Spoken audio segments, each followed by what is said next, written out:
ठाकुर जी का एक और चीज़ उनका स्पष्टवादी के तौर पे हम उनको देखते हैं जब वो अपने ही सरकार के स्वास्थ्य मंत्री जी को घेरने लगी थी अस्पताल की कुव्यवस्था को लेकर के। ये झुग्गी झोपड़ी में जब आप जाएंगे तब पता चलेगा वहाँ के लोगों के हृदय में लालू प्रसाद यादव कैसे वास करते हैं। लालू प्रसाद यादव जी जब सत्ता में आए तो उन लोगों को वो अधिकार मिला, वो हिम्मत मिला, और जिस समय की वो बात कह रही हैं उस समय सच्चाई है कि आप उतनी उम्र में नहीं रही होंगी कि आपको पॉलिटिकल या सामाजिक तौर पे कोई समझ या कुछ भी जो घटनाएं घट रही हो उसको समझने की क्षमता रही होगी, ऐसा हम नहीं मानते। 2025 के चुनावी दंगल में बीजेपी की एक विधायिका लगातार चुनाव लड़ने से लेके चुनाव जीतने तक सुर्खियों में रही, यानी मैथिली ठाकुर ने धमाकेदार जीत हासिल की थी। और इस बार बिहार विधानसभा में जो बजट सत्र चल रहा है और सदन में जब उनका एक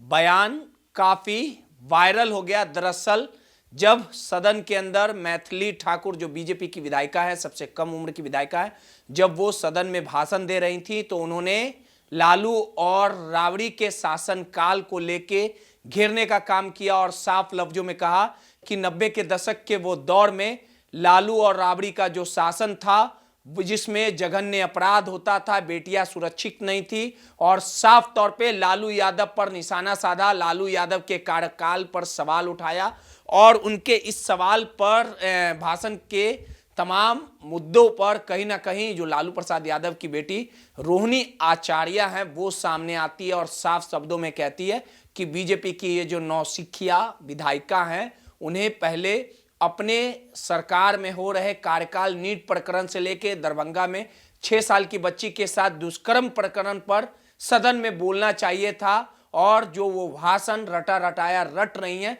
वो उनके जन्म के पहले का जो बयान दे रही हैं, पहले जो हालात हैं बिहार के उस पर मुंह खोले। इन तमाम मुद्दों पे बात करने के लिए हमारे साथ माधव सेना के राष्ट्रीय अध्यक्ष संतोष रेणु यादव जी हैं। संतोष रेणु जी, लालू राबड़ी के शासनकाल को लेके मैथिली ठाकुर को जो बीजेपी की सबसे कम उम्र की विधायिका है उन्होंने सवाल उठाया और कहा है कि बिहार की जनता ऐसे चेहरों से वाकिफ है जिन्होंने बिहार को जंगल राज बना दिया, बेटियां सुरक्षित नहीं थी। अब बताइए कि मैथिली ठाकुर लालू यादव को घेर रही है। नहीं, देखिए, मैथिली ठाकुर मेरी बहुत प्यारी बहन है, बहुत मेरी शुभकामना रहती है। आप जीवन में बहुत आगे जाइए, बहुत कम उम्र में आपने सदन तक का सफ़र किया है, ये बहुत बड़ी उपलब्धि है अपने आप में। लेकिन जो उन्होंने लालू प्रसाद यादव जी के ऊपर जो उन्होंने टिप्पणी की है ये कहीं से शोभनीय नहीं है। लालू प्रसाद यादव जी की क्या कैपेबिलिटी है, उनका कद क्या है, ये झुग्गी झोपड़ी में जब आप जाएंगे तब पता चलेगा। वहाँ के लोगों के हृदय में लालू प्रसाद यादव कैसे वास करते हैं ये आपको समझना पड़ेगा। लालू प्रसाद यादव जी का कद अगर समझना है तो आप 1990 के उस दौर को भी ज़रूर देखिए जिस दौर में लोग प्रशासन के सामने खड़े तक नहीं हो पाते थे, अपने अधिकार और हक की बात तक नहीं कर पाते थे। और लालू प्रसाद यादव जी जब सत्ता में आए तो उन लोगों को वो अधिकार मिला, वो हिम्मत मिला, वो दबी हुई जुबान को वो ताकत मिली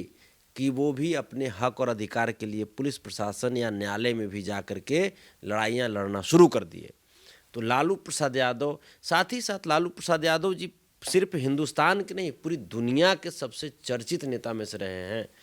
ऐसे नेता जो कई देश में जा कर के और लेक्चर दिए, उनका क्लास चला, लोग उनसे अध्ययन करते थे, बड़े बड़े जो पॉलिटिकल लोग हैं उनकी बात को माने रिसर्च के तौर पे देखते थे। तो लालू प्रसाद यादव जी के बारे में कोई अगर टीका टिप्पणी करें तो मुझे ऐसा लगता है कि उन्हें अभी पढ़ने की ज़रूरत है। और जिस समय की वो बात कह रही हैं उस समय सच्चाई है कि आप उतनी उम्र में नहीं रही होंगी कि आपको पॉलिटिकल या सामाजिक तौर पे कोई समझ या कुछ भी जो घटनाएं घट रही हो उसको समझने की क्षमता रही होगी, ऐसा हम नहीं मानते। अब जो चीज़ें हैं कि मैथिली ठाकुर जी का एक और चीज़ उनका स्पष्टवादी के तौर पे हम उनको देखते हैं जब वो अपने ही सरकार के स्वास्थ्य मंत्री जी को घेरने लगी थी अस्पताल की कुव्यवस्था को लेकर के। तो अच्छी बात है, आप जो जन समस्याएं हैं उनसे आप सरकार को रूबरू कराइए, बहुत अच्छी बात है। लेकिन राजनीति करने के दौरान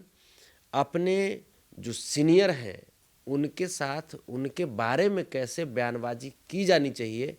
इसको लेकर के भी ज़रूर समझें। और मुझे ऐसा लगता है कि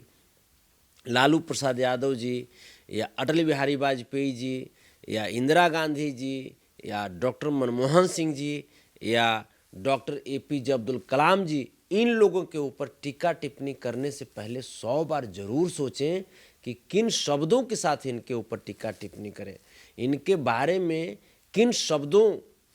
के साथ हम बयानबाजी करें, ये ज़रूर सोचें समझें। और बाकी मेरे तरफ से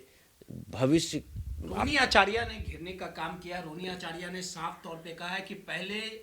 मैथिली ठाकुर को अपने